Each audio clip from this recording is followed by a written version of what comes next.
जितने भी पार्टी के शीर्ष नेता पासवान लोग हैं वो मुझे मतलब जान से मारने की धमकी दिलवा रहे हैं और मरवाना चाहते हैं। भैया सभी दलितों को लाइसेंसी बंदूक दे दो, कोई गोली मारने आएगा तो क्या हम हाथ से रोक लेंगे क्या? अरे साहब, वो जो दलित के बड़े बड़े लीडर हैं वही नहीं चाहते कि दलित लीडर का उभार हो। एक लड़का चिराग पासवान के खुलेआम मुझे और बिहार के सम्मानीय मुख्यमंत्री को जान से मारने की धमकी, हाथ पैर तोड़ने की धमकी, ये मुंह तोड़ने की धमकी देता है। 14 अप्रैल को पूरे देश भर में धूमधाम से अम्बेडकर जयंती मनाई गई।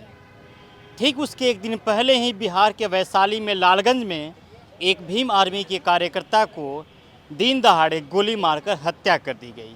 उसी मुद्दे पर हम बातचीत करेंगे। इस मुद्दे पर हमारे साथ बातचीत करने के लिए राजकुमार पासवान है, जिनसे हम बातचीत करते हैं। राजकुमार पासवान जी, सबसे पहले हमारे चैनल में आपका स्वागत है। जी नमस्कार। वैशाली में 13 अप्रैल के दिन भीम आर्मी के एक सदस्य को दिन दहाड़े गोली मारकर हत्या कर दी गई, क्या कहना चाहेंगे इस पर? देखिए, आपको बता दूं कि जो वैशाली जिला के लालगंज प्रखंड के राकेश पासवान जी जो थे वो सामाजिक न्याय के आदमी थे और दलित शोषित वंचितों के लिए वो अक्सर आवाज़ उठाया करते थे, हमेशा लड़ाई लड़ा करते थे। लेकिन वैसे व्यक्ति को जो सामंतवादी मनुवादी बर्दाश्त नहीं किया और जो चाहता था कि ठीक अम्बेडकर जयंती के दिन जो राकेश पासवान जी एक बड़ा जनसलाब लेके उतरने वाला था सड़कों पे, उसको रोकने का काम किया। और मुझे जहाँ तक पता चला है कि उसको मना भी किया गया था, लेकिन कहा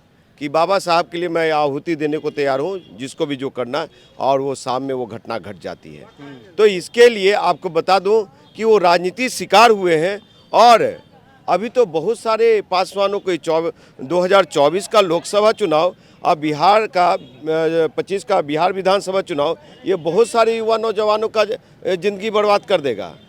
तो क्या आप ये कहना चाहते हैं कि आने वाले समय में और भी हत्याएं हो सकती है? हम जैसे राकेश भाई जैसे और भी जो सामाजिक कार्य करता है, जो समाज में जो दलित लीडर हैं, जो परिवार एंड पार्टी के लोग, वो लोग बर्दाश्त नहीं करेंगे। और वो लोग यही चाहते हैं कि हम लोग से बड़ा नेता ना बन जाए, उनका बड़ा कद ना हो जाए, यही चीज़ें हैं। आप लोगों ने 14 अप्रैल को बहुत धूमधाम से अम्बेडकर जयंती मनाई, उसमें सब कोई शामिल था, शायद आप भी शामिल थे क्या उसमें? जी हाँ, बिल्कुल शामिल थे ना। क्या वहाँ पे आप लोग ये प्रश्न उठाए थे क्या?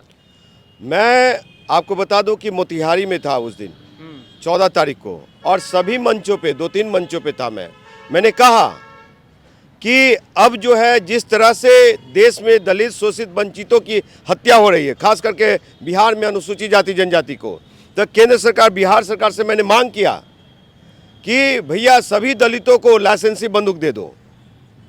और क्योंकि बंदूक लाइसेंसी रहेगा तभी बंदूक देकर नया क्रांति लाना चाहते हैं क्या बिहार में? साहब, जब रहेगा तभी जाके तो सुरक्षित रहेंगे ना।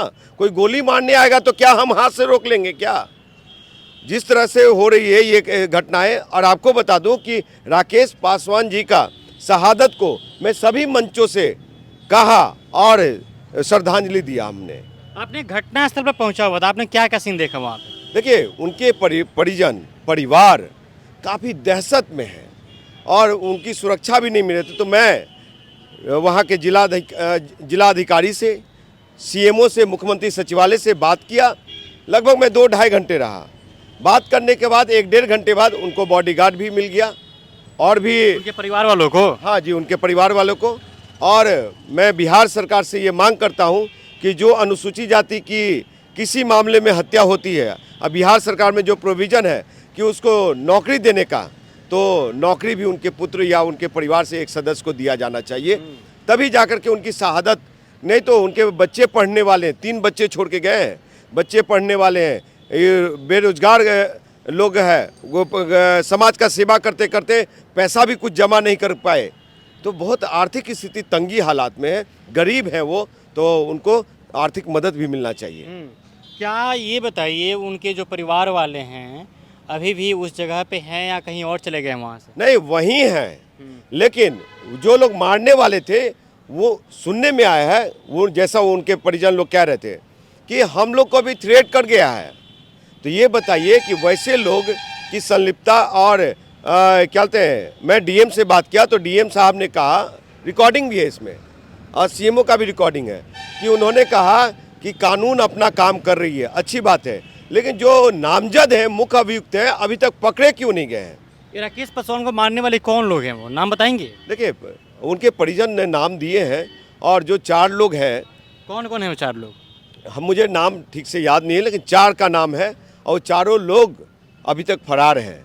अभी हो सकता है आज का अपडेट क्या है मैं बात नहीं किया हूँ, लेकिन इस तरह की अगर घटना घटती है तो इसमें बिहार सरकार और मुख्यमंत्री, माननीय मुख्यमंत्री और उप मुख्यमंत्री को संज्ञान लेना चाहिए। और जो कहा जाता है कि बिहार में सुशासन का राज है, तो सुशासन दिखना चाहिए। मैं नीतीश सरकार का विरोध नहीं करता हूँ, क्या नीतीश जी ने बहुत सारे सुशासन और बहुत सारी घटना को अंजाम दिया, किडनैप हो चाहे जो हो, उसको जो भी किडनैपर है उसको तुरंत फौरन पकड़ा गया है। आज भी दलितों पे इतनी अत्याचार हो रही है, इतनी पॉलिटिकल पार्टियां हैं दलितों के लिए, इतनी संगठन है, उनके लिए क्या कर रही हैं? अरे साहब, वो जो दलित के बड़े बड़े लीडर हैं वही नहीं चाहते कि दलित लीडर का उभार हो। सच्चाई बता रहा हूँ मैं। किसको आप कहना चाह रहे हैं? हम जैसे लोगों को उभार, रात दिन फेसबुक ट्विटर पे धमकी गाली गलौज आता है, ये बौद्धिकता है बिहार के लोगों को। गाली गलौज दिलवाने वाले कौन पार्टी है आपको? ये लोक जनशक्ति पार्टी, रामविलास चिराग के पार्टी में ये ऐसे संस्कार के लोग हैं। माँ बहन की गाली, जान से मारने की धमकी।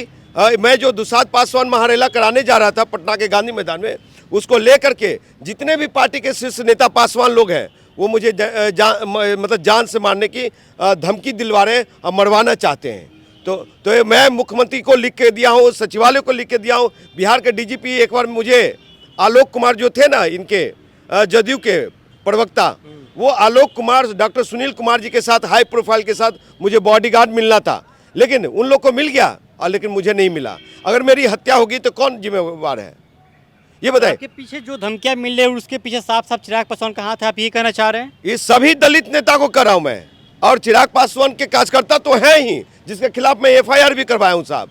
तो अगर संज्ञान में नहीं लिया जाता है, एक लड़का चिराग पासवान के खुलेआम मुझे और बिहार के सम्मानीय मुख्यमंत्री को जान से मारने की धमकी, हाथ पैर तोड़ने की धमकी, ये मुंह तोड़ने की धमकी देता है, यहाँ कानून व्यवस्था क्या कर रही है? क्या कुछ रिकॉर्डिंग्स है आपके पास? मेरे पास रिकॉर्डिंग है उसके, मैं रखा हूँ मैं अपने एक मेरा ग्रुप है दुसाध पासवान महारेला, तो जब एफआईआर किया तो डर के मारे अपना फेसबुक लिंक को डिलीट मार दिया।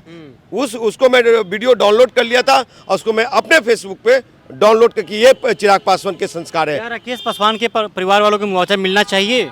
एकदम मिलना चाहिए। राकेश पासवान जी की शहादत बेकार नहीं जाएगी और उनके परिजनों को, उनके परिवार को मुआवजा मिलना चाहिए। उनके घर के एक सदस्य को नौकरी मिलना चाहिए। और वैसे लोगों के लिए सभी लोग, जितने भी युवा नौजवान, आपके चैनल के माध्यम से कहता हूँ मैं कि जो भी सामाजिक न्याय के लोग हैं, एकजुट हो जाओ, नहीं तो ये जो है ना शीर्ष में बैठे हुए दलित नेता लोग हम लोग को मरवा देंगे। चलिए, यूँ तो बिहार में कहा जाता है कि सुशासन बाबू का राज है, लेकिन आए दिनों हत्याएं हो रही हैं, बलात्कार हो रही हैं, कई कई जगह पर क्राइम बढ़ रहा है। लेकिन इसके पीछे की वजह क्या है? इसको रोकने के लिए नीतीश कुमार सफल क्यों नहीं हो पा रहे हैं? इसको रोकथाम करने में आखिर क्या वजह है? आखिर क्यों इतनी घटनाएं होती जा रही है? प्रतिदिन लगातार घटनाएं हो रही हैं।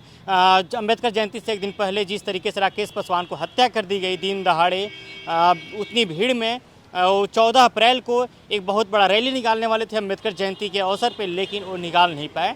आज उनके परिवार वाले रो रहे हैं, बिलख रहे हैं।